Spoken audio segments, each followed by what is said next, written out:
Oh, yeah, it's tailgate time.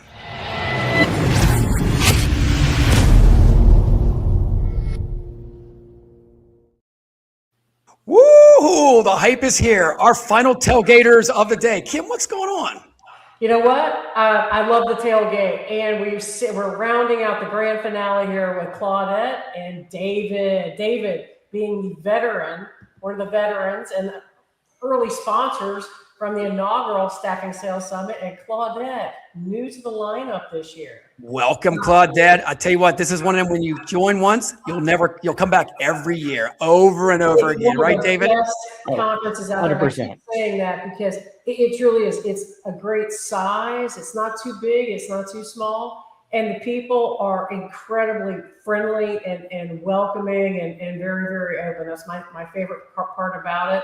And the fact too, and I don't know if you would agree with this, David Shark, every year when we present, it's very actionable. It's not a bunch of theory, pie in the sky stuff. It's all sales and it's all actionable takeaways that people can sit down at their desk the next day and start to implement, right? Whether it's sales and marketing, but if there's things you can go, I can use this to improve my business.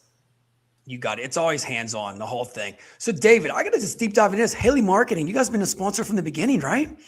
100%. Yeah, it's been great. We got excited about this because you think about all the conferences that are out there, and this was the first one really focused on helping salespeople. And that's what our industry's been all about since, I don't know, the dawn of time.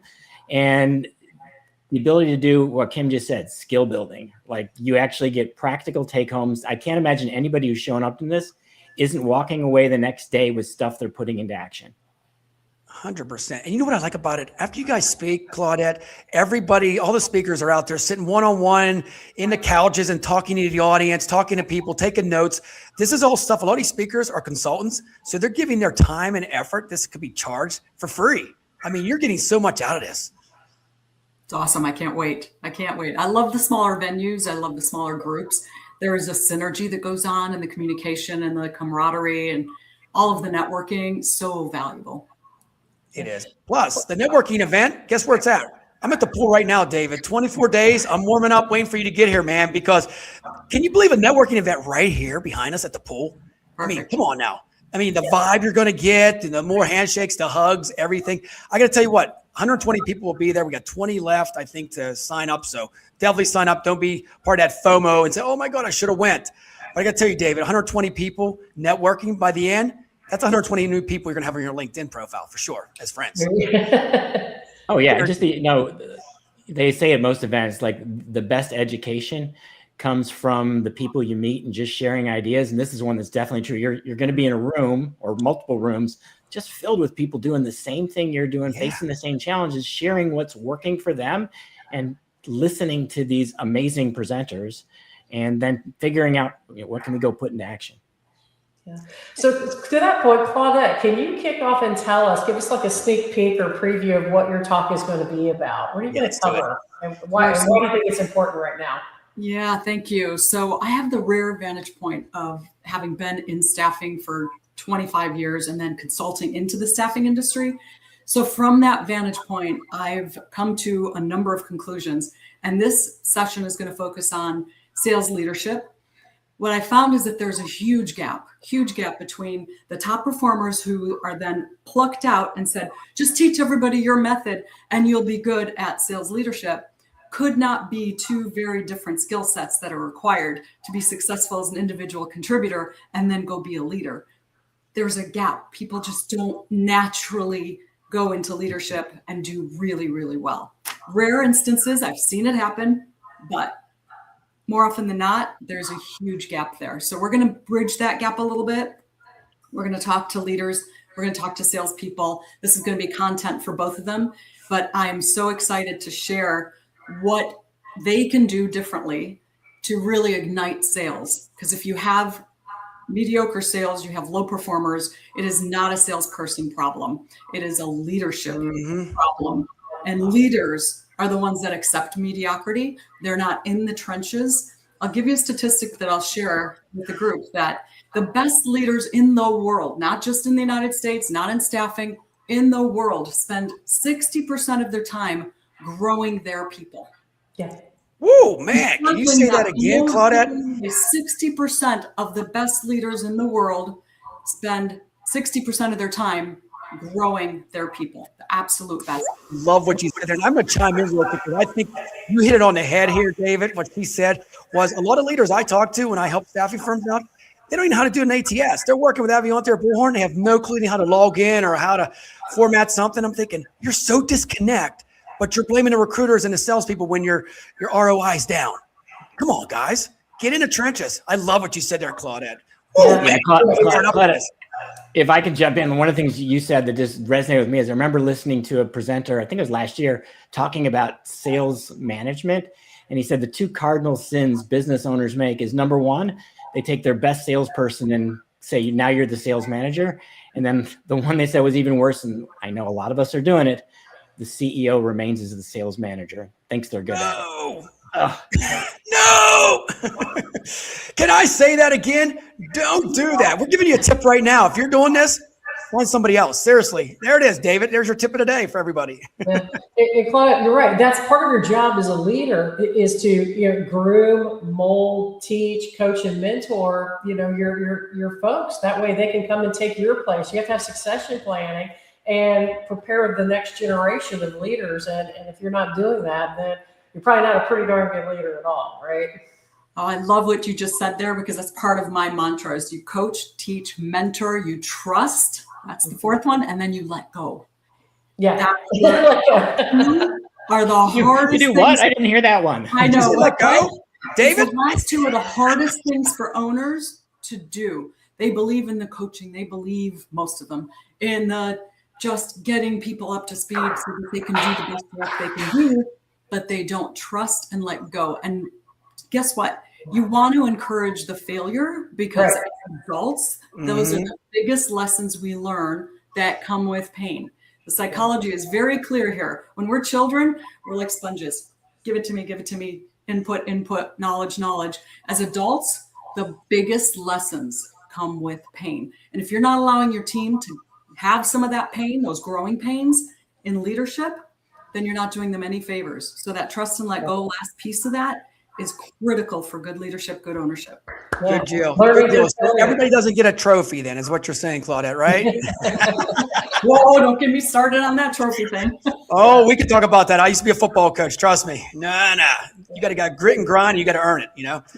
So love it. I mean, that presentation alone, Kim, that's going to be amazing. And what day are you presenting? I love leadership presentations. I don't think we in general at any conference get enough of the leadership presentations. And that's really to your point, Claudia, you're not born knowing how to be a leader. It's actually, you learn, And what I love about this, Claudette, is a lot of times I go to these conferences and they have a leader up there speaking, saying what they do. And it's like, oh, hold on now. You know what I mean? You're coming from the other perspective and saying, okay, I'm going to give you strategies of leaders. I'm going to call you out a little bit, if you're not doing the job, which I love.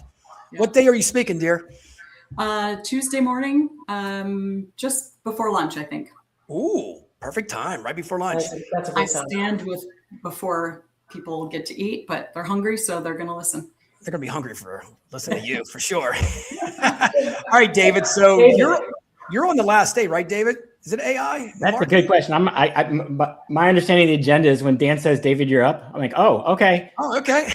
You're teaming up with Joey, right?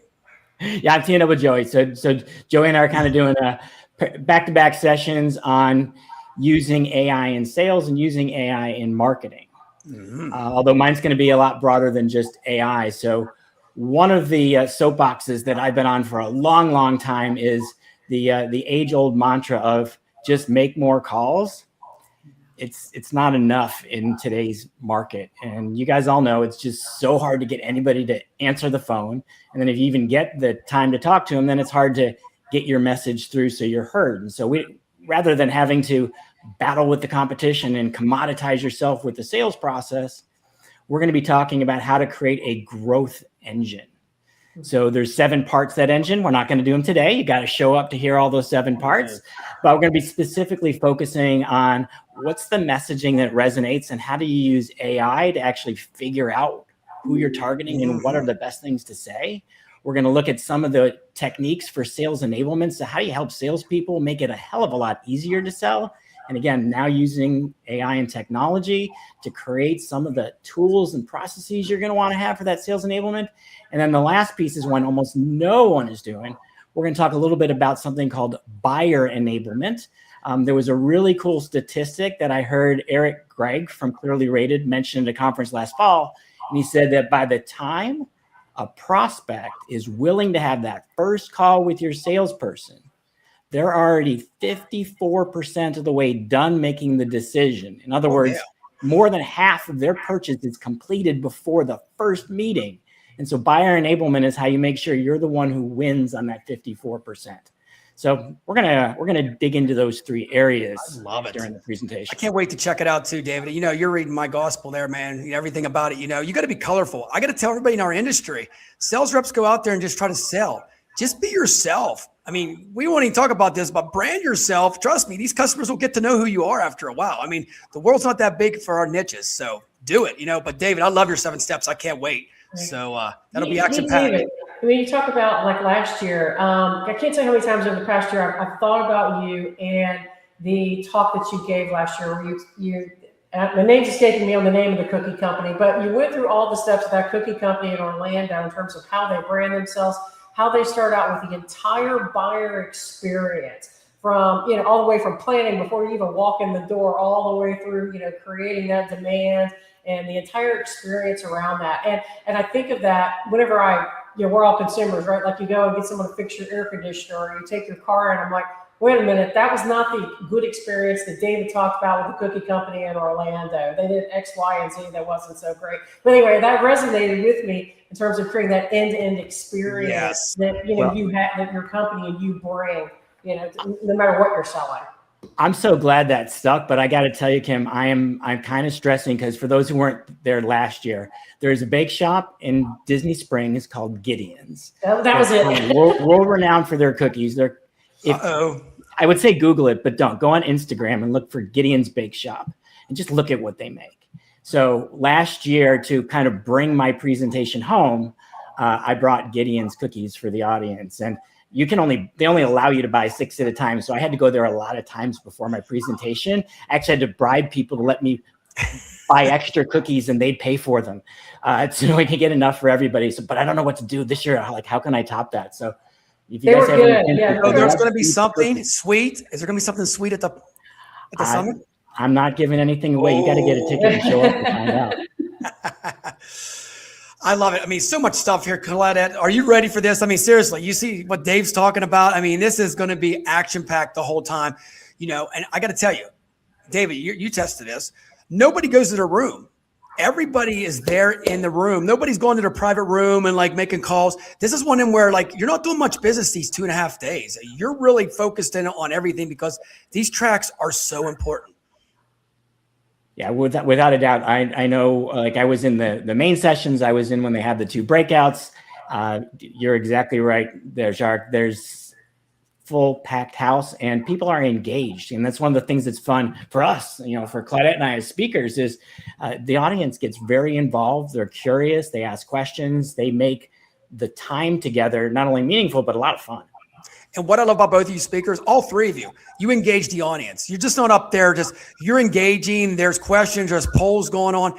The whole audience is there like just thriving for it and craving for more. You get some speakers up there and they're just the whole talk and then half people sleeping. To be honest with you, I don't see anybody on their cell phones, David, They're taking notes and they're asking questions and the hands in the air. Am I right? Absolutely. Claudette's ready. Are you ready? Am I pumping this up enough for you, Claudette? You're like, yeah.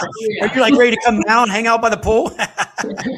Well, I spoke to a few people that attended last year and they said, we're not missing another one. We are just not missing another one. The content was so rich, so actionable. And I'm so excited to be able to lend a hand. Yeah. And by the way, guys, I kind of a little side note in there. The food's pretty darn good too every year. Oh, yeah, it is. Super important. Super important. There is no lunch meat going on here. We're getting icing on the cake. Top shelf stuff.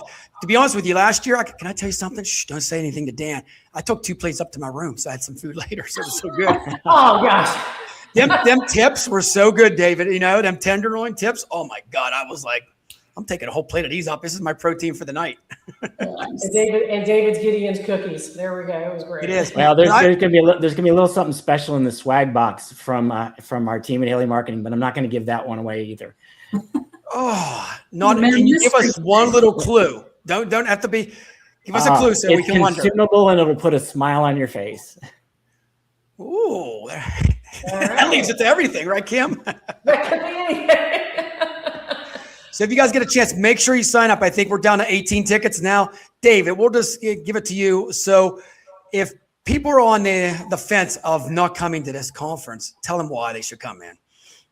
So, there's an adage saying, if somebody told you you have to go into the woods and cut down a tree and you have an hour to get it done, the best thing you can do is spend the first 50 minutes sharpening your axe.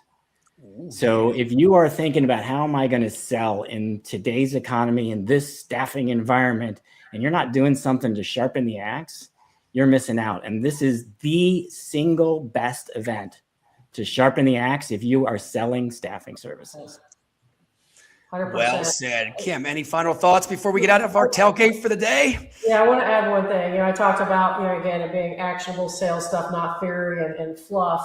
But one thing, beyond it being all sales, the key piece is as well, there's marketing.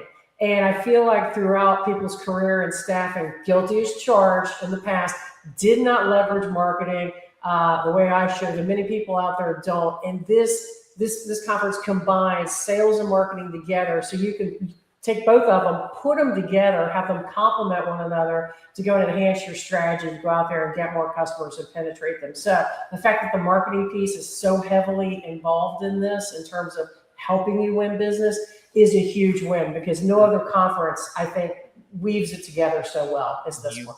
You got it, brother. You got it, sister, brother. And Claudette, I can't wait to see you there. I'm going to leave it on this. The tailgate was great. Thank you so much, Kim, for being a co-host on day 2. One word, my famous word. Kim knows what it is. Valuetainment. That's what you're going to get at Staffing Sales Summit. You're going to get value and entertainment all in one. We'll see you March 2nd and 4th in Orlando. Take care, guys. Bye, guys. Bye. Take care.